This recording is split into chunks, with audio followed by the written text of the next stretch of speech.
Du lyssnar på Lifecoach-podden, avsnitt 108. Creating space you love and the power of momentum med Shira Gill. Välkommen till Lifecoach-podden, där allt handlar om tankar, känslor och hur vi kan använda dem för att komma dit vi vill. Jag är din guide, författare, projektstartare och certifierad lifecoach, Anna Wallner.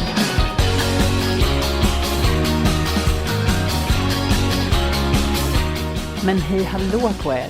Idag har jag något riktigt speciellt för er. För idag har jag nämligen Shira Gill med på podden.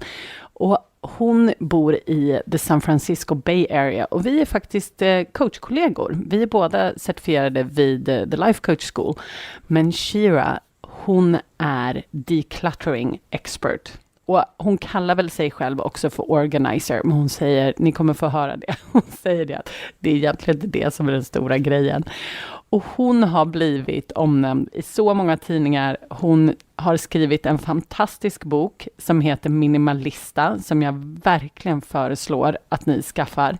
Och nu har hon sin andra bok på gång, som från och med 28 mars tror jag kommer vara på pre-order. Och ja, Shira, första gången jag träffade Shira, det vet ju inte hon, men virtuellt träffade jag Shira genom min första coach. Och jag började följa henne och var så inspirerad så att jag rensade hela mitt hus. Det tog ungefär 1,5-2 veckor tror jag.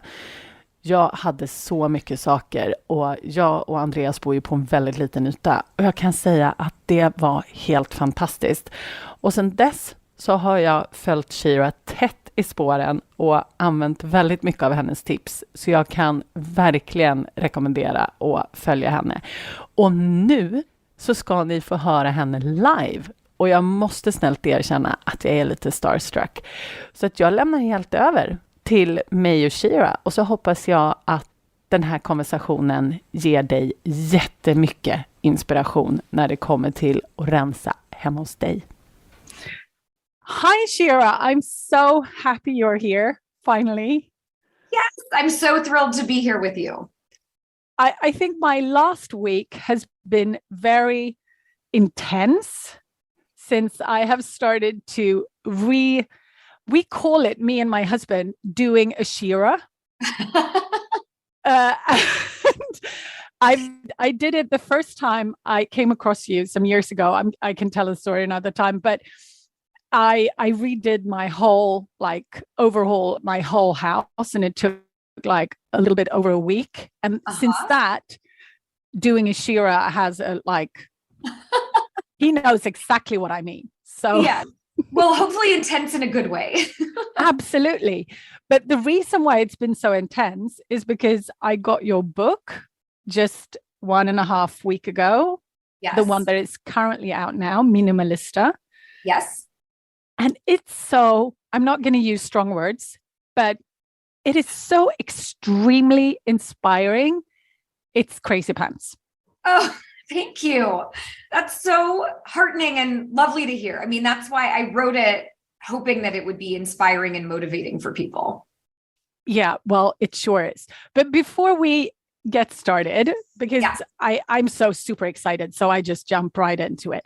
Even though I did introduce you in Swedish for the people, can you please introduce yourself a little bit for us? Yes. So I'm Shira Gill. I am from the San Francisco Bay Area, based in California. And I describe myself as a stuff and life editor. So kind of a hybrid between a home organizer, a stylist, and a life coach. And really what I do is I help people clear physical and mental clutter and simplify every aspect of their lives. So I have online programs and workshops, and my book that you mentioned, Minimalista, which really details my entire process and toolkit. And then a new book out very shortly called Organized Living, which actually brought me to Sweden for the first time. I don't even know if you know that. Yes, I know, but I wasn't here close to Stockholm, so I couldn't reach out to see you. So yes, next time we'll have to meet. But this book was an extraordinary process because I was able to travel the world and visit 25 home organizers all across the world. And so the book tours you through their homes, their organized homes, and really lays out their best tips and my takeaways from going all over the world, visiting the most organized people in the world. And I have to say, Stockholm was one of my favorite. It was one of the highlights of my trip. So that's amazing. I hope you got what nice weather when you were here. I did. And in fact, I think it was so nice that it made me want to move there instantly. And people kept saying, well, wait until winter and we'll see if you still want to move here. Yeah, because that is one of the things that I actually thought about in the book. We can get back to the seasonal things later on, but that's so amazing that you did all that travel for the book. It was incredible. And I did it with my friend and colleague who's a photographer, Vivian Johnson. So she's been my partner in crime since I started my business about 14 years ago. And she's done both of my books with me. And so it was a real adventure that we had, going from place to place and staying in oddball hotels and meeting people, strangers all over the world who were so generous really to invite us into their homes and let us nose around, their medicine cabinet and under their kitchen sink. And really, it was just fascinating to see how people live and really get these fascinating tips and takeaways from each home. Each home was really unique. So there were tiny studio apartments, and then there were huge, big suburban mansions and everything in between. We even had one organizer who became a minimalist and sold almost all of her possessions and now lives in an Airstream trailer with her husband. And so we got to see how they organized their mobile home that they live in. So everything you can imagine, we have seen. And I think, because one thing that you and I have in common is that we live quite small, or not that many square feet. Yeah. But a camper?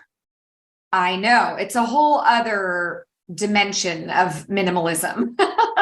And really what was so cool about it is that, this woman who I interviewed who lives in the camper, she used to be a maximalist with 300 pairs of shoes, and really found that she was so stressed all the time, and the kind of mental and emotional toll of living with so much and managing so much and having consumer debt and all the rest of it prompted her to go on this journey of selling and donating almost everything and really figuring out what she wanted her life to be. And she's so much happier now than when she lived in this big house with all the things. So we really connected on that. I can imagine, because it is a freedom I experience now when I'm getting rid of things. And I can completely relate to that, even though I must say, for me, living in like a camper, that's a no-go. Yes. I mean, it's funny because I came home, detailing all of this to my husband, and he just immediately said, it's not happening. That's too extreme. Take it out of your head. But, he already thinks we have too little space. But I love a small, cozy home. And I've spent time living in Europe where things are typically on a smaller scale than in the US. And it's truly my preferred lifestyle. And I've just seen so many benefits of living intentionally with less. Yeah, for sure. And it's so interesting as well, because when you meet people that have a lot of square meters, we're in the square meters here, right? And they come home to us, they're like, how do you do this? and it's interesting that you sort of, it seems like people expand into their place. Like if they have a lot of room, they will also fill it with stuff. 100%. And I think people who have the square footage or square meters, it's actually much more challenging because there's not a physical boundary that says we have enough, like if you have a massive space and tons of storage space, and, here some of my clients will have a massive garage and a basement and an attic, and it's just endless.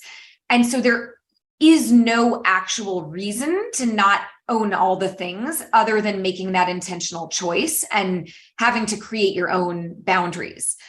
Which I think is much harder for people than just having a clear physical boundary that dictates this is how much we can own, because we don't have the capacity.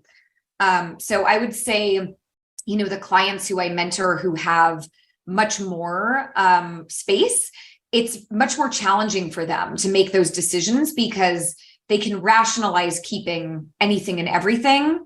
And the decision really has to come from more of a values-based perspective of, I don't want to manage all of this. I don't want to own all of this, or, the environmental cost. People have different reasons for choosing to scale down intentionally. For me, it was a lot about just wanting a life where I could travel a lot and easily. And that really became kind of the driving force for owning less. Was I want to travel more. I want to be able to pack up at a moment's notice and take my family to Europe or Mexico or anywhere in the world. And for us, living intentionally with less has enabled us to do so much more and experience so much more of the world. I really wouldn't trade it for anything. No, I can see that. And it's also when you try to pack, you have kids too. And when you try to pack for the kids, I've learned so much from you, even though you don't know that, but when it comes to packing for the kids, because I used to be, we would be gone for a week, and right. I packed like 7 t-shirts and like 7 trousers. And my kids are the kind of kids that very much likes to reuse their t-shirts, and they're allowed to do that. They're so small still. So as long as they're not stained, it's fine. Yes. So they can use 2 t-shirts in a week. And then I had 5 extra. That's amazing. Yes, I know. We have a carry-on only rule. So no matter where we're going and for, however long, so we're a family of 4, me and my husband, and we have 2 girls.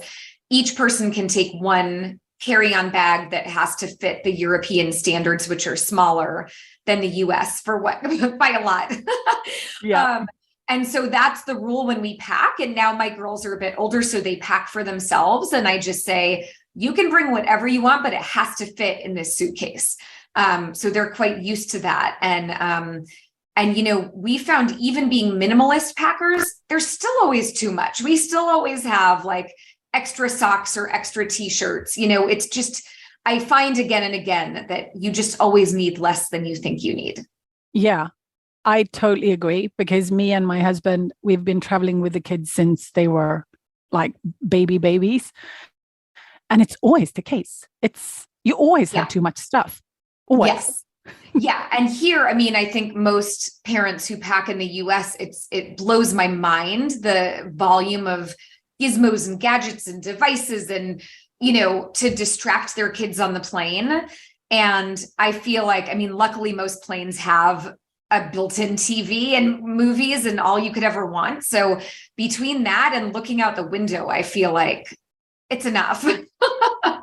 For sure. Yeah. But when it comes to your clients, Shira, is there a broad range of people who hire you? Absolutely. Yeah. So, over the course of my career, I've really worked with, I would say, every type of person and every type of space. So, examples would include an artist in a tiny studio apartment, all the way to a tech billionaire who owns multiple properties and mansions all over the world, and really everything in between. So, I'm based in the San Francisco Bay Area, but as my work has expanded, I've coached and mentored people all over the world and, through online programs, thousands of people. And I can really say that the problems are always universal.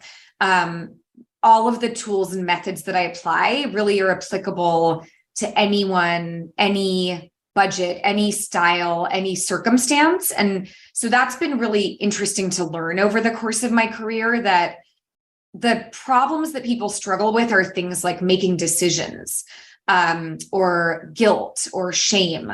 It's very universal, and it's not really linked to how much money you have or what your space looks like. What I've found is, whether you're a teacher on a limited budget in a tiny apartment, or, someone wildly wealthy in a huge, huge space, what I'm doing in the process is always the same.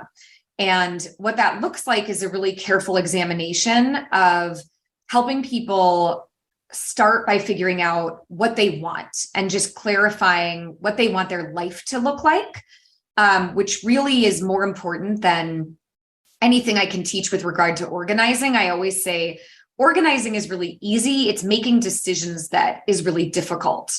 And I think that's why, a few years into my career as a home organizer, I became a certified life coach, because I saw how deeply complex it is for people to navigate through their stuff and make decisions about what to keep and what to get rid of and how to approach it, was really much more psychological. And so the method that I use really is starting with the clarity of who are you? What do you care about? What do you want your life to look like?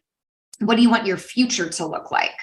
And so I really help people just get that clarity before we even touch anything in their home, of their values and their priorities and their goals, often which are really not aligned with the way that they're living.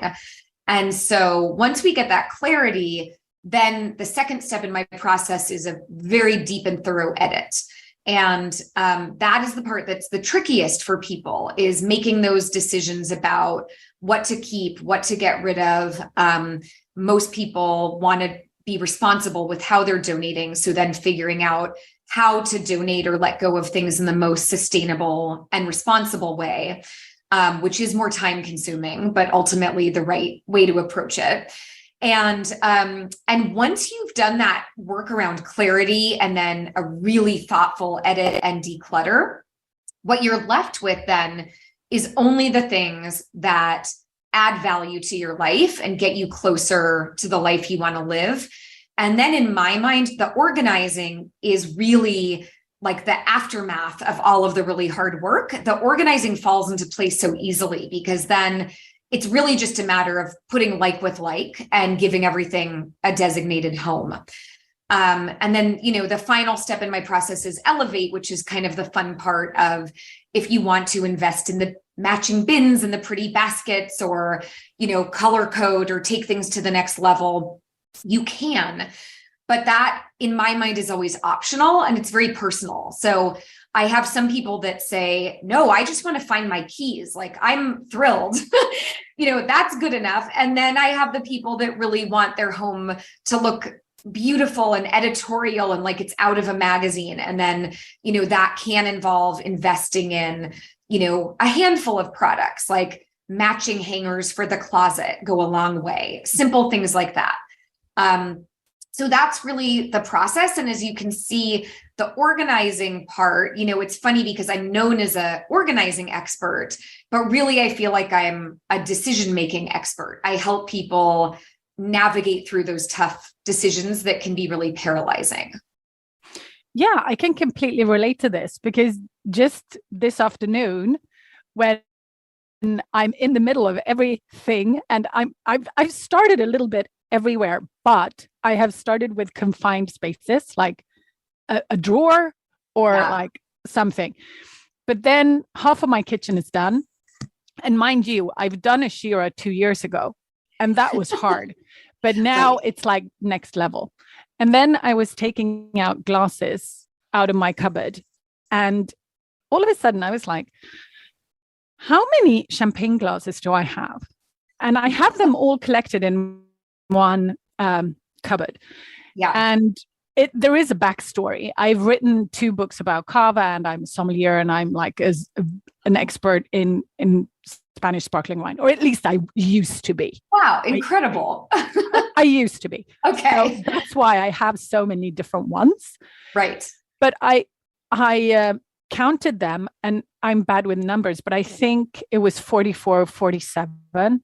Yeah. And I sent you a ping on Instagram, and I'm like, seriously, what am I supposed What's to do? going on here? Yeah, I mean, it's so funny too, because we could look at it like, I try to be as non-judgmental as possible, right? And be really curious. So for somebody, like maybe if you were in the peak of your career as a sommelier, or you were hosting elaborate cocktail tasting parties, it would make perfect sense, right? But perhaps in the new incarnation of your life, it makes zero sense. So I think it's always about looking at it with that lens of, is this stuff supporting the life that I want to have now, the career that I want to have now? Or is it just collecting dust and creating distraction and clutter and more things to manage? So it's interesting because people ask me all the time, what is the correct number to own, right? And I really believe strongly there is no correct number. I would be, I can share my numbers, but they have nothing to do with your life. They have to do with my life and how I've decided makes sense for me. So I always caution people about the number thing. And, I know you've read in the book that it's all about finding the perfect number for you at this season of your life. So I think like with the glassware, really thinking about like, is this glassware serving you now, or is it feeling silly and absurd? Yeah. A part of me wants to say that it's silly and absurd, but both me and my husband, and we will come back to this as well, because I've got a lot of question about like, okay, if you share your space with someone else, yes, what do you do? But luckily me and my husband were very aligned. So I don't have much of that trouble, but we love entertaining. And one of the things we want in our home is that people are always welcome, and we always have space for them. Right. And then sparkling wine is always a part of that. So I guess a little part of me is like, I need a lot of glasses. It's not like normally we're never more than 12, and very seldom because our house is so freaking small. Right. They don't fit. Yeah. So I would never be able to host 47 people at the same time. But it's like this idea of like, I could. Right. It's aspirational glassware, which is so funny because I think like what helps me make those decisions is thinking, what would be the maximum amount of people that I would host? And what would be the maximum amount of glasses we would need to break out to celebrate? And so maybe it's 12, or maybe, you're doing a tasting and it's 24, but I think you could arrive at a number that really makes sense and is grounded in the reality of your lifestyle, which sounds so delightful that you want to have an open door and sparkling wine and host your friends. But it sounds like maybe you could meet somewhere in the middle of where you currently are and, getting really too stark and austere with the editing. Yeah, absolutely. I will definitely have a look at it when, not when we're done, but maybe tomorrow.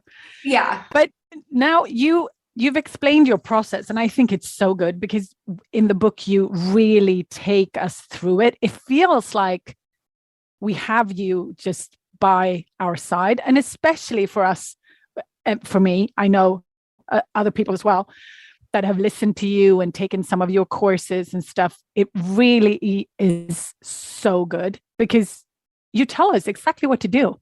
Right. And I don't beat around the bush. Yeah, it's very... I'm an impatient person and I'm a busy working mom. And so the books I always love are just like, get to the point, like break it down in the most simple, easy to read way. And I really wrote the book with busy parents in mind. Most of my clients are busy working moms that feel like they're juggling all of the things. And so I really wanted to break it down into these tiny little micro chunks so that even if you literally have 15 minutes, you could read a little section and knock out a drawer and feel like you've gathered some momentum and created some success and some new results. So I'm so happy to hear that mission accomplished. Yeah, it's definitely accomplished. And I also think it's so good that you go through every room, because then you can sort of, okay, now I'm doing the basement, and then you take the basement chapter, and then you exactly. Yes. Just go.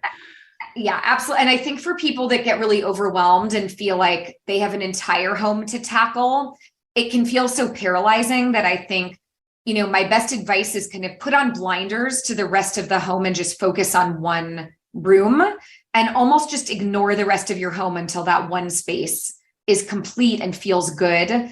And then you just move on to the next one. I think when people try to tackle an entire home at one time, they just end up running around frantically and feeling like nothing's really getting done. So I'm glad that you brought that up, the one space at a time. Yeah, because that helps so much. But talking about doing the whole house at the same time, I wanted to ask you about one thing that I've experienced, both the first time I did it and now this second time. I've half done it once in between as well. Okay.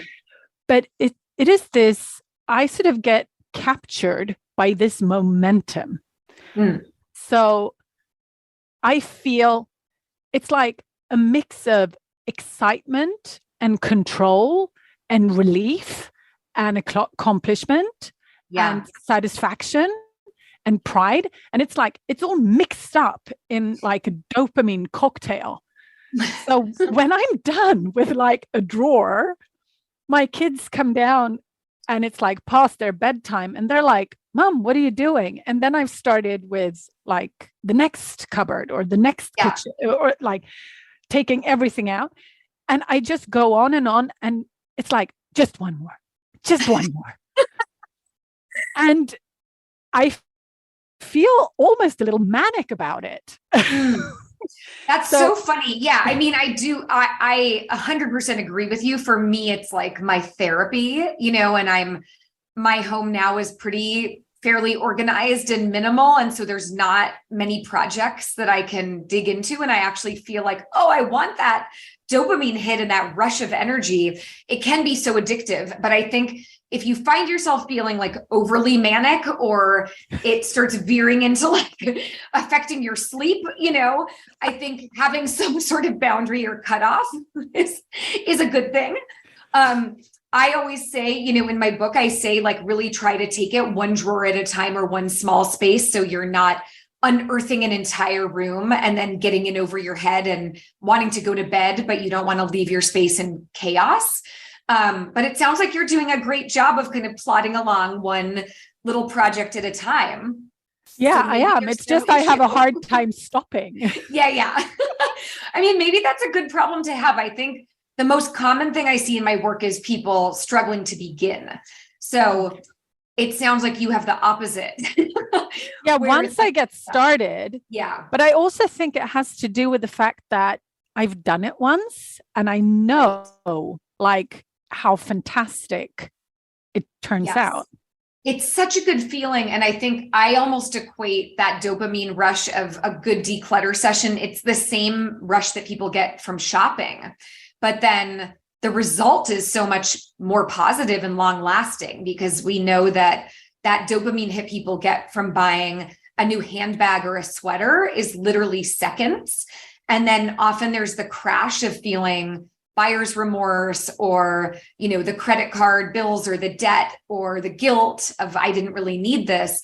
Whereas a good decluttering session or organizing something, really, there's no downside. It's just a positive thing that you're creating for yourself and your home and your family.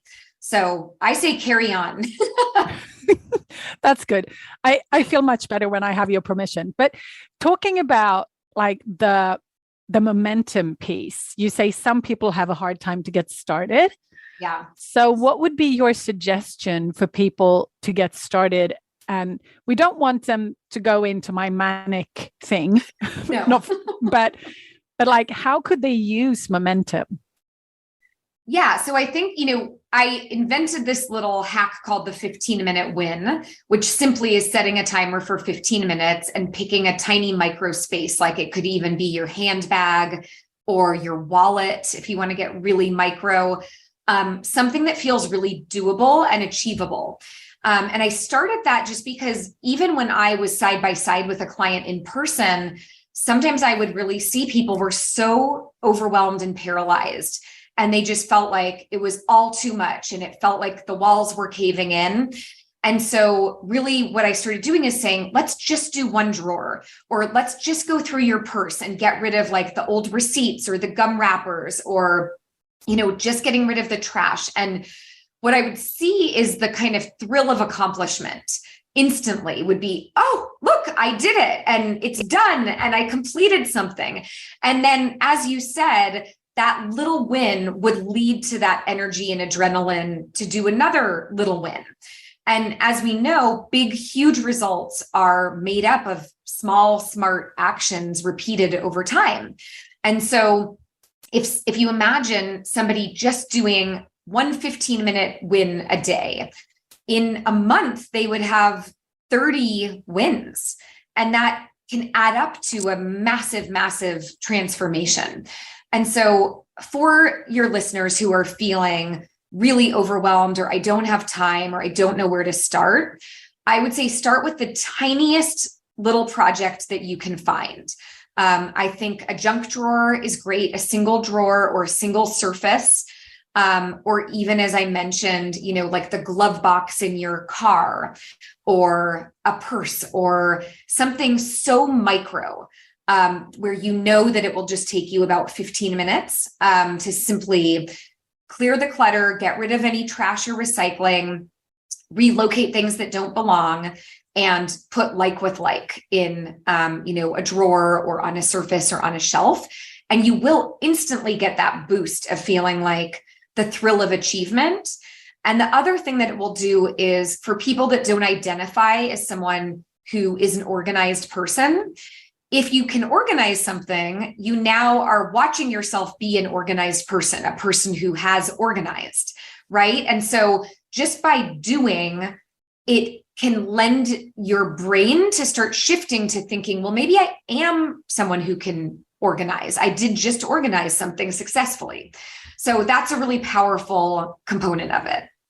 Yeah, for sure. And I think it's so many things, because you used the example of when you were going to write a keynote and you said, yes, yeah, I'll just write for 15 minutes. Yes. So in that example, I had to give a huge keynote and I was so nervous and I found it so daunting. I had never given a keynote and I was nervous about public speaking. And I just, day after day, and I'm not a person who particularly procrastinates, but something about this was so daunting. And I finally, this little voice in my head just said, just sit down for 15 minutes. And even if you write and it's utter garbage, you will have started. And so what I found is I set a timer on my phone for 15 minutes. And I just said, okay, all I have to do, 15 minutes, just put my head down. And what happened is, in that 15 minutes, I got over the hump and I started getting into it. And of course, I then wanted to continue past the 15 minutes. And so I just realized, oh, this is such a helpful and simple tool that anyone can apply for any type of task where they feel overwhelmed. Just the 15-minute rule. I think it's such a fantastic mind hack. Yeah, so simple. And you can really do it. I mean, I'll do it for paying my taxes, which is, nothing is worse than that to me.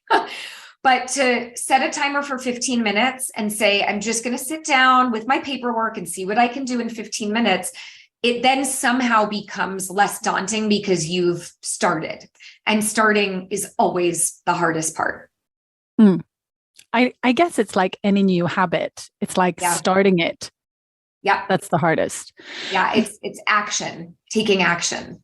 Yeah, definitely. But talking about new habits, and you say that some of your clients, they don't feel like organized people. But once we have sort of organized our home, we've done the Shira, everything has a place. We're done into like basically every drawer. Yeah. We, even though we can think about ourselves as organized people because we organized our home, there is this part of the puzzle that we also need to keep it that way. Yes, absolutely. And the fifth step in my 5-step process, which I failed to mention, is maintenance. And so that's once you've done, you're clarifying and you're editing and you're organizing and you're styling and elevating, life isn't static, right? So things are always going to be coming in through the front door. People are going to be bringing gifts or giving hand-me-downs, or you're going to get free samples at the shops, whatever the thing is. So I think it's really about cultivating a maintenance mindset. And I talk about it as being the gatekeeper at the door. And so anything that comes into your home, I think, is then your responsibility. And so it's your responsibility to manage it and to clean it and to maintain it and ultimately to dispose of it responsibly when you're done. And so because that's a lot of work, every single thing you own has that kind of weight attached to it. I think that's why I became a minimalist, because I felt like, well, life is complicated enough. There's already so much to manage, being a mom, owning a business, having relationships, that I want to spend as little time as possible managing and wrangling the things that I own. So for me, that kind of minimalist mindset has been really helpful in terms of anytime somebody wants to give me something or I'm tempted to buy something, I have that kind of moment of, is it worth it? And sometimes it is, sometimes, yes, I love that new piece of luggage, or that sweater is going to feel so good all winter. And it's worth the space that it takes up in my home. And it's worth the effort and energy that it will take to manage it. But I would say 90% of the time, it's not worth it. And I think we get into this habit of just saying yes all the time without really taking that beat to pause. And is it worth it? Do I want to have the responsibility of owning this thing? So I think in terms of maintenance, my number one tip is just about preventing the clutter from coming into your home in the first place. But then, of course, the other part of that is just cultivating good habits. So you can set up the best systems in the world, but if nobody's adhering to them, they're useless, right? And so in my home, I have a family of dumpers. And so dumpers and pilers, I call them. And so the rule that I've tried to set up is, listen, I care much more about this than any of you. So it makes sense that I will put much more work in to set up the systems, to buy the bins and the baskets. But all that I ask is that you dump in the bin or in the basket that I've set up, and not on the floor or not on the countertop. And so we've sort of made a deal there where I take ownership over much more of it, but they do have to agree to maintain the systems. And so even if you're living alone, sometimes it can feel like a chore to maintain the systems. So I try to urge people to get into a habit of, when you come in the front door, just take that extra 2 minutes of anything that's in your hands, whether it's a handbag or a dog leash or the groceries or the mail. Just take the extra 2 seconds to put it where it belongs instead of dumping it. So it's like an anti-dump culture. And I love that. Yeah, I have found just by making the systems as simple and intuitive as possible. So I can give you an example. We got a dog about 4 years ago. We got a puppy. And so suddenly we had all of these new things in our home related to the puppy. We had, the dog leash and the harness and the bags and the treats, and they were all floating all over our house. And I said, this is making me crazy, but I realized it's just because there was no system. There was no designated home for all of the dog related things. So I thought, what would be the easiest thing for my family to maintain? And I want it to be so easy and intuitive that nobody will fail. And so I went and I just got a big farmer's market basket, like a big kind of tote basket with handles. And I hung it on a hook right by the front door. So when anybody's coming or going, they see this big open basket and they can dump whatever is related to the dog in it. So, the tennis ball that she played with, or the little bag of treats we take with us on the walk, or, the bags for the dog walks, all of that just gets dumped in this basket. So they can still dump, But then what we see is just this pretty basket hanging on a hook. So I always urge people, if you notice things that tend to clutter up your home and drive you crazy, typically it's just because you don't have a simple, intuitive system. And a system really, in my mind, is not about color coding or alphabetizing or over organizing. It's about simplifying as much as you can. So a single bin, a single basket will really do the trick for almost anything. Yeah. And I think that's so good, because I think we overcomplicate things very much, very often. But one of the things that one of my members asked me, that I found a response in your book, or an answer in your book, about like, what about your partner or your family? Everybody has different benchmarks of like what's clean and what's organized. And you wrote, and I'm quoting your book, when I focus on fair, I feel annoyed. When I focus on creating a space that feels good to me, I feel positive and motivated. Yeah. And I think that is so key. Yes, there's a lot of blame game when it comes to organizing and maintaining a home. I see a lot in my work of finger pointing and she doesn't do this or he doesn't do that. And it just doesn't yield any positive results, right? Nobody really feels motivated when they feel criticized or blamed or attacked. And I find, the example I gave, like in my home, I care so much about having a beautiful, organized, minimal home. My family doesn't care as much as me at all by a long shot. And so, when I see like my kids leave their socks on the couch, I could lecture them every day about leaving socks on the couch, or I could just pick them up and throw them in the laundry bin. And so there are some concessions I make that maybe aren't the most fair, right? It's their socks, they should clean them up. But it takes me literally 2 seconds, and then I feel better about my space. So we certainly have certain kind of boundaries and guidelines for how everyone should behave.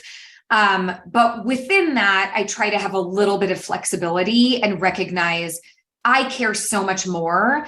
And so in that sense, it's my responsibility to create the results that I want. These results don't matter as much to my family.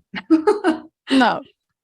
And I think there are many people that find ourselves in that position, but it feels a little bit like, it's always going uphill, because you are just one person and maybe you live with, I don't know, 4 kids and a husband and 2 dogs. I don't know. Right. So you will always be like underwater. One person. Yeah.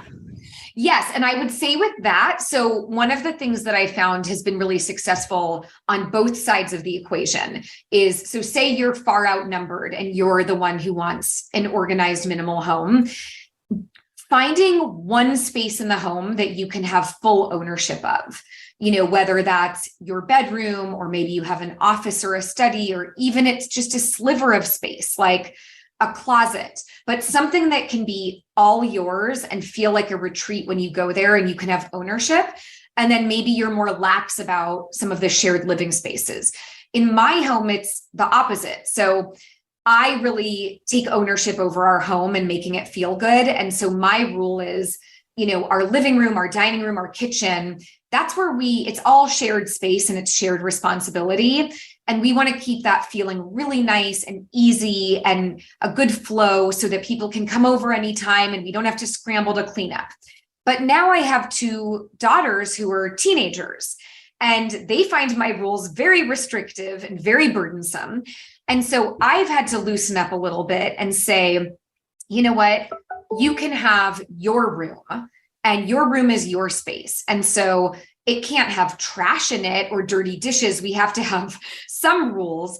But if you want to not have perfectly folded laundry, or you want to have some clutter on your, wardrobe, I'm going to stay out of it. You can close the door and that's none of my business. But I do expect our shared spaces to be completely maintained in a nice way.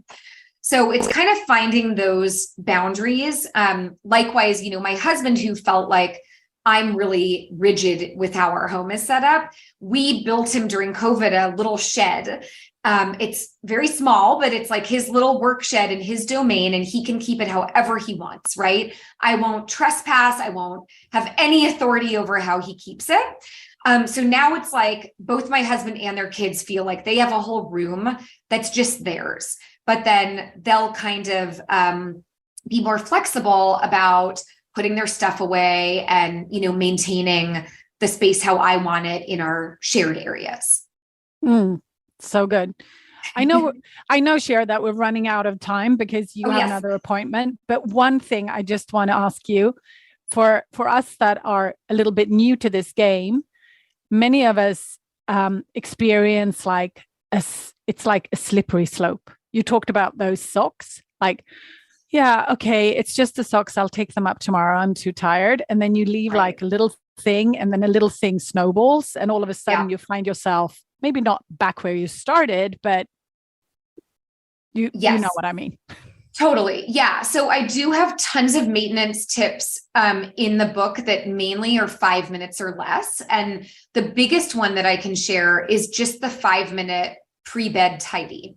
So I think of it as resetting your space. And I get my whole family involved in this. So after we have dinner together, we eat together every night at home, and we have like a nice family dinner. And then everyone kind of has their little chores to help and pitch in so that we go to sleep with a tidy home. So, I'll clear the table and wipe it down. The girls will do the dishes. My husband's always the cook, so he gets a little break after dinner. And then we just literally spend 5 minutes resetting our space. So if the children have homework out or textbooks, they'll put them back in their backpacks for school. If I've left work things out, I'll put them away in a cabinet. And then we all wake up to a home that feels lovely in the morning. So I think of it as giving a gift to your future self or your tomorrow self.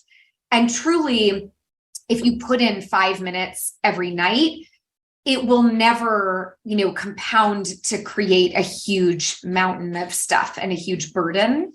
And I think that's the big thing. It's those little tiny micro habits, like opening the mail and paying the bills, at least once a week instead of having the big mountain of paperwork.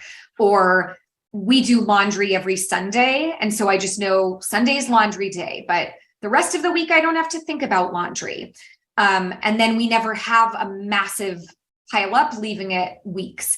So I think the more you can integrate those tiny habits and think of it as a gift to yourself instead of a dreaded chore.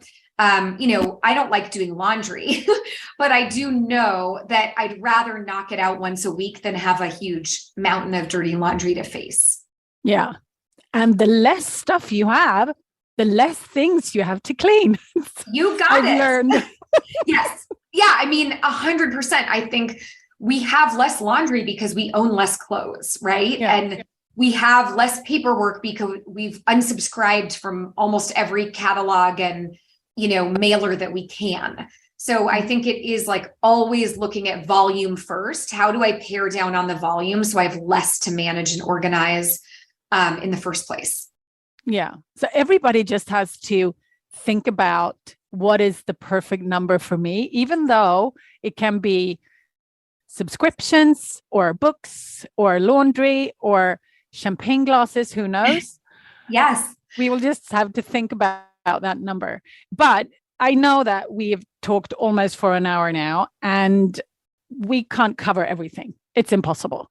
So we will just tell everyone who lives in Sweden, since most of the people listening to this will be Swedes, is my guess. Yes. And if you want to have a organizing Shira coach in your pocket, you just need to go and get Minimalista. And I can say that I bought it from Amazon.se. You can, of course, buy it from any other place, but it worked really well and it came really quickly. And that's my recommendation. I'm thrilled to hear that. Yes. And I have tons of free resources as well on my website, which is just my Yes, name. You do. Yeah. That's where I started. I forgot to say that. So it's just my name. Fantastic. So it's just shiragill.com. And I have literally a huge library of resources and printables and, advice on everything under the sun, like many of the topics that we covered and more, and online courses. And even people can book a one-on-one consult with me if they want that added level of support. So lots of ways to get support. And they also need to follow you at Shira Gill on Instagram, because it's fantastic. Thank you. Yes. And you can share your 15-minute wins on Instagram. I love featuring 15-minute wins from all over the world. I think I just featured one of yours, actually. Yeah, you did. And I'm continuing to tag you in my project. Oh, good. Yes. So I think to leave everyone with that challenge of tackle one mini project, 15 minutes or less, and then tag me at Shira Gill on Instagram. And I'd love to celebrate your little wins and share them with my community as well. It's fantastic. And now at the end of March, the new book is coming out for pre-order, right? You got it. Yes. So starting March 28th, all around the world, my new book, Organized Living, will be available for pre-order, and it will be out everywhere books are sold this fall. I am so excited. I can't wait. Yay. Well, thank you so much for having me. I could talk to you all day. Well, thank you so much for coming on. We will just have to do it another time as well and cover everything that we didn't cover this time. Perfect. I'd love that. So good. So I'll see you next time, and thank you so much, Shira. Thanks again. Så där har ni det. Alla fantastiska tips från Shira, och jag är så himla glad att hon kom med och kunde prata om allt det här. För det har verkligen förändrat min relation till mitt hem, och jag vet att hon har hjälpt tusentals andra. Så vill du som sagt också ha den här hjälpen, så gå upp på shiragill.com eller följ henne på Instagram. Hon har världens finaste Instagram-feed som bara är så peppigt och fullt med praktiska tips. Och självklart också minimalista. Jag kan inte rekommendera den nog. Jag har läst den pärm till pärm och går igenom ett rum i taget. Så ja, så himla kul. Så med det sagt, hörni, så ses vi nästa vecka. Puss och kram! Om du gillar vad du hör här på podden, så måste du kolla in mitt månatliga coachningsmedlemskap. Där tar vi alla verktyg här på podden plus massor mer. Vi tillämpar dem och får våra hjärnor att jobba för oss istället för emot oss. Det är en game changer, jag lovar. Och jag skulle älska att få ha dig med. Du går bara till annavallner.se/medlemskapet, så kan du läsa mer och gå med. Vi ses på insidan.